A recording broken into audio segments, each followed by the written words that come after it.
Neuromarketing, ele é uma área dentro do neurobusiness. Na realidade, o neuromarketing foi a primeira disciplina utilizando neurociência aplicada em negócios que surgiu. Isso começou em 94 com pesquisadores de Harvard querendo entender um pouco do que passava na mente das pessoas enquanto elas assistiam um comercial de televisão.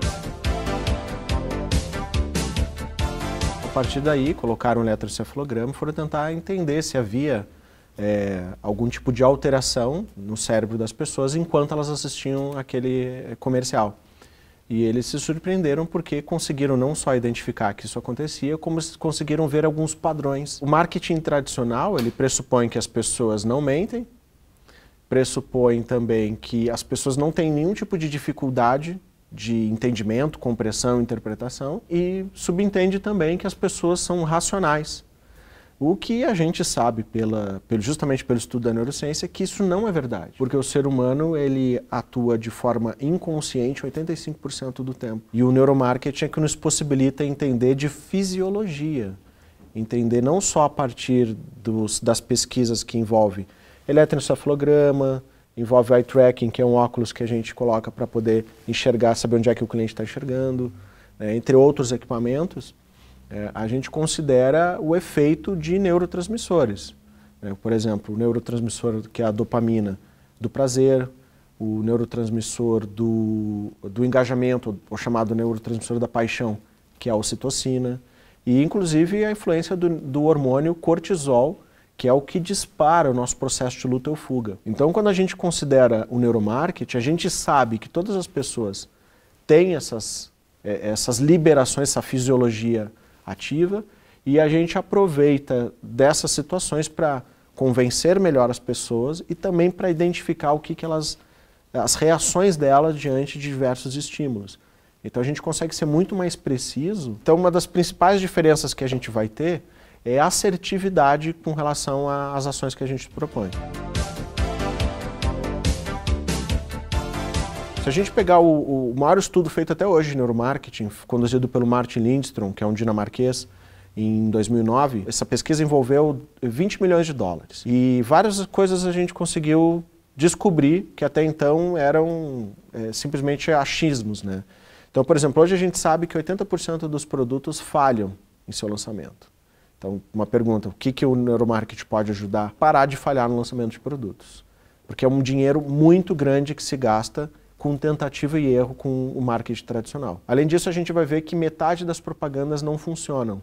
Então a gente vai ver um cara de criação, seja um diretor de arte, um redator, alguém da criação, muito focado na forma, na parte estética de um anúncio, né, na composição de texturas, elementos, mas ele esquece do quanto que aquilo de fato entrega valor para o cliente, ou de quanto que aquelas cores, aqueles elementos estimulam o cliente a fazer o que é necessário, que é absorver, entender a mensagem e assumir o comportamento de compra. O que a gente tem percebido é que dentro do marketing tradicional isso é muito tentativa e erro, não existe padrões a se estabelecerem, e dentro do neuromarketing a gente consegue saber o que funciona, o que não funciona e como conduzir isso. Então, por exemplo, a gente tem descobertas, são coisas simples que qualquer um pode aplicar, como por exemplo, o uso de negrito chama atenção. O nosso cérebro interpreta frases escritas em negrito como mais verdadeiras do que frases escritas com fonte mais slim. Neuroliderança ela enfoca principalmente na colaboração. Sabemos que o ser humano é um ser que precisa pertencer a grupos e ele precisa se distinguir dos demais. São necessidades biológicas, reconhecimento e pertencimento. Então, o quanto que só essas duas situações podem interferir na construção de equipes vencedoras, equipes de alta performance dentro das empresas. Porque a gente tem vivido, antes desse conceito de neuroliderança, muitas questões focadas na indústria, né? A industrialização das empresas. É muito processo, é muita regra, é gente com uniforme, é gente fazendo tudo sempre igual da mesma forma, a padronização excessiva. E, no entanto, nisso a gente perde talentos, a gente perde a própria performance por divergência de opinião entre funcionários e líderes, né? Porque isso é um dos principais itens que faz a gente ter um alto turnover, né? Que é a quantidade de pessoas que são trocadas dentro de uma empresa no período de um ano. Então, se a gente pegar o próprio turnover brasileiro, é 49%. O que significa que a cada 100 pessoas dentro de uma empresa, no passar do ano, 50 são trocadas. Por que uma pessoa sai de uma empresa? Então, a gente tinha, até o momento, né, não tinha essas informações corretas. O que a gente descobriu foi que o principal motivo, com 66% dos casos, é problema de relacionamento com o líder. E como é que a gente constrói um relacionamento com o líder? Sem entender de como funciona a biologia e a fisiologia das pessoas. Então, a neuroliderança ela vem justamente para isso. Para que a gente possa ter pessoas motivadas, engajadas e ligadas a um propósito muito maior do que as tarefas que elas têm que fazer no dia a dia. Dentro do Neurobusiness a gente vai ter também a neuronegociação, né? O que a gente precisa entender é que numa negociação sempre a gente vai ter o quê? Disputa de posições.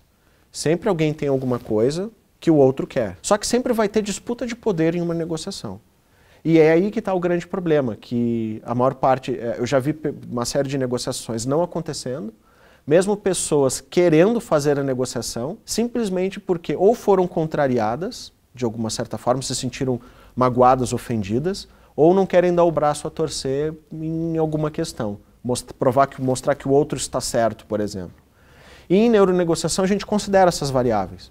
Então vai muito além de técnicas. A gente vai considerar questões como, por exemplo, o relacionamento.